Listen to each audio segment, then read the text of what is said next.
Gap వచ్చింది. ఇన్ని రోజుల గ్యాప్ వచ్చిన తర్వాత గూడా నాకు తెలిసి కేసీఆర్ గారికి కూతురంటే ఎంత ఇష్టమో తెలుసు. అలాంటిది పిలిపించుకొని మాట్లాడలేని పరిస్థితిలో డైరెక్ట్‌గా సస్పెండ్ చేయటం వరకు వెళ్లారు అంటే ఏం జరుగుతోంది పార్టీలో, ఇంట్లో మెయిన్‌గా? అసలెక్కడొచ్చింది? ఆవిడకి ఎక్కడ అంటే కొంతమందేమో ఏదో అవినీతి సొమ్ము పంచుకోవటంలో తేడా వచ్చింది కాబట్టి ఆవిడ బయటకొచ్చి మాట్లాడుతున్నారు అంటున్నారు. కొంతమంది ఆస్తి పంపకాలు అంటున్నారు. కొంతమంది ముఖ్యమంత్రి పదవి అంటున్నారు. ఇలా రకరకాలుగా వస్తుంది కాబట్టి ఎక్కడ ఆవిడకి ప్రాబ్లమ్ వచ్చింది? మేడం మేమైతే ఎటువంటి ఆరోపణ చేయట్లేదు. హ్మ్. కవిత గారి ఎపిసోడ్ విషయంలో కవితమ్మ గారు ఏదైతే మా అధినేత ఆదేశాలని బట్టి ఈరోజు సస్పెన్షన్కి గురైంది. హ్మ్. ఇప్పుడు మా పార్టీతో సంబంధం లేదు. ఈ సంబంధం లేని అంశాన్ని మేము దాన్ని తవ్వి తీసి కూడి మైనస్ చేసి మాట్లాడాల్సిన అవసరం లేదు. ఆనాడు కేసీఆర్ గారి ఆదేశాల ప్రకారమే తను ఎంపీ అయ్యారు. ఆనాడు కేసీఆర్ గారి ఆదేశాల ప్రకారమే తను ఎమ్మెల్సీ అయ్యారు. ఆనాడు కేసీఆర్ గారి ఆదేశాల మేరకే మొత్తం రాష్ట్ర వ్యాప్తంగా బీఆర్ఎస్ పార్టీకి ఆనాటి టీఆర్ఎస్ పార్టీలో చాలా చురుకైన పాత్ర పోషించారు. అటువంటి విషయాల్ని ఈరోజు మళ్ళీ ఏదో పురపచ్చాలు రాగానే దాన్ని ప్రధానంగా చేసి మాట్లాడాల్సిన అవసరం మాకేం లేదు. తన భవిష్యత్ రాజకీయాన్ని నిర్ణయించుకునేది, నిర్దేశించుకునేది పూర్తిగా తన చేతిలో ఉంది కాబట్టి, మా అధినేత గారి ఆదేశాల మేరకే ఇదంతా జరిగింది కాబట్టి, వాళ్ళు ఏమన్నా ఏం చేసినా అవి మా అధినేతకే వర్తిస్తాయి కాబట్టి, ఇక ముందు ఏం మాట్లాడాలి, ఎట్లా మాట్లాడాలి, ఏం చేయాలి అనేది వాళ్ళు నిర్ణయించుకోవాలి. వాళ్ళ ఇప్పుడు ఏదైతే కవితక్క ఉందో వాళ్ళు నిర్ణయించుకోవాలి. ఆ విషయాలలో మా పార్టీగా మేమైతే ఇప్పుడు తన మీద ఇష్టం వచ్చినట్టు మాట్లాడడం కానీ ఇప్పటిదాకా కూడా మాట్లాడలేదు. మేము చాలా అంటే ఆమె వెనక్కి వస్తుందని మీకు ఇంకా కాన్ఫిడెన్స్ ఉన్నట్టుంది. అందుకే వీళ్ళు మాట్లాడలేదు అని చెప్తున్నారు కానీ సోషల్ మీడియాలో పెయిడ్ ఆర్టిస్టులతో హరీష్ గారి అభిమానులు లేకపోతే బీఆర్ఎస్ పార్టీ అభిమానులు నన్ను ట్రోల్ చేస్తున్నారు, మొదటి నుంచి కూడా నేను ఆ విషయంలో కూడా చాలా బాధపడుతున్నాను విషయం ఆవిడే స్వయంగా చెప్పారు కదా మేడం.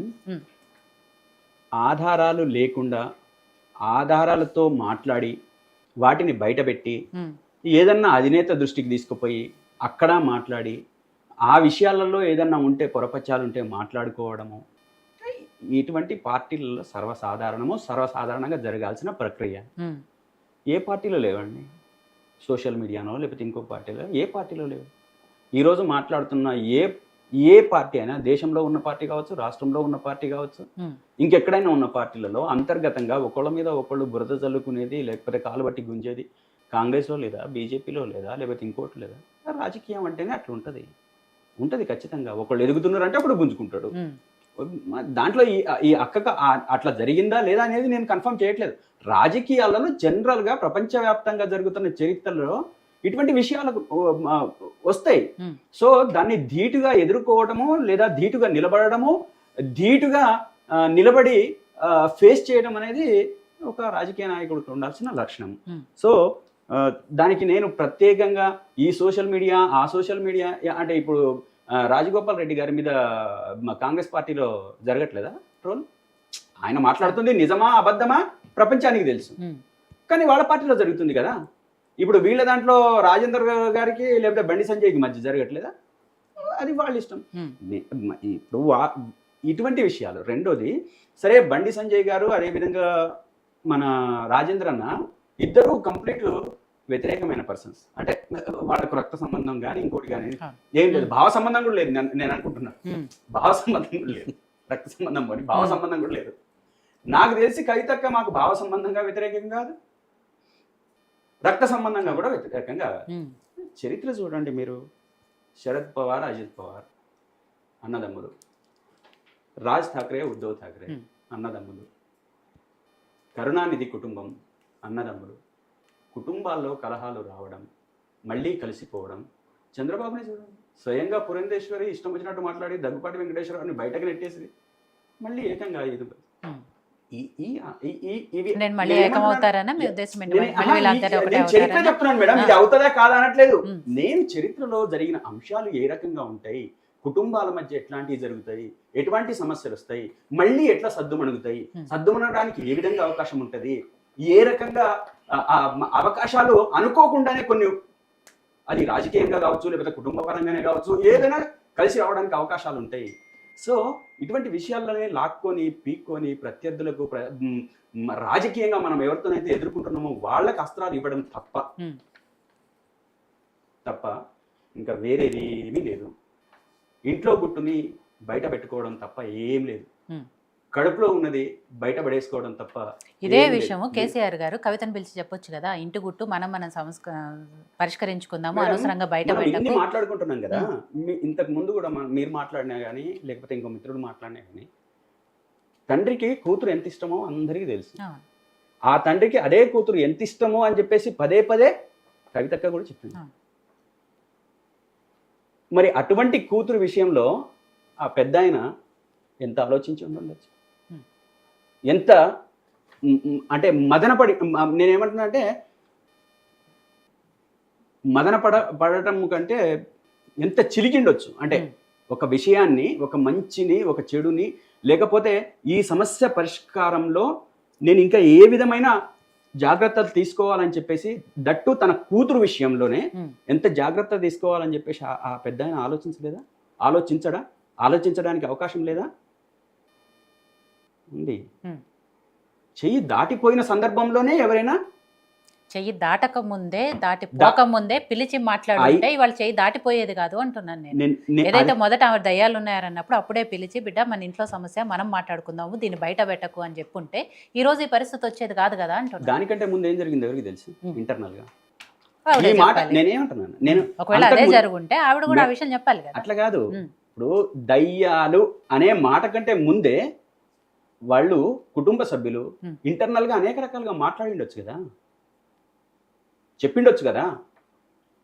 ఏ విధంగా మనకు మంచి జరుగుతుంది, ఏ విధంగా చెడు జరుగుతుంది, ఏ విధంగా రాజకీయాలలో మనం ఎత్తుగడలు వేయాలి అనే చర్చ ఒక తండ్రి కూతుళ్ళ మధ్య జరగలేదు అనుకుంటారా? నేను అనుకోను. ఇప్పుడు ఒక సాధారణ ఒక కార్యకర్త లేదు ఒక ఎమ్మెల్యే సీఎం గారి దగ్గరికి, ఆనాడు పదవిలో ఉన్న సీఎం దగ్గరికి కావచ్చు, లేదా సాధారణంగా ఉన్న ఒక ఎమ్మెల్యే ఈరోజు అధినేత దగ్గరికి మాట్లాడడానికి పోయి కూర్చొని మాట్లాడే వీలు ఉన్నప్పుడు కూతురుతో మాట్లాడే అవకాశం లేదంటారా? ఉండిండొచ్చు. అక్కడ ఏదో తేడా వచ్చిండొచ్చు, తను వినలేదు కావచ్చు.